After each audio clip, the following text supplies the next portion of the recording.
I am a photographer. In Spain, I used to work as photographer. And when I was working here, I can see my colleagues. For me, it's very aesthetic. All the time I was taking pictures in my mind. And I thought maybe I need to do something with this. I decided to have this exhibition because I think sometimes people doesn't realize what important is this job.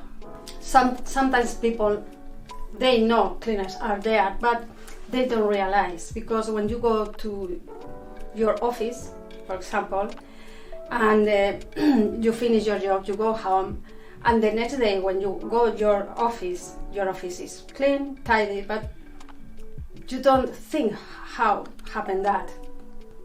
So I think the one way I want to recognize this job in front of the rest of the university, and even for my colleagues, because I would like they feel very proud for themselves for the job.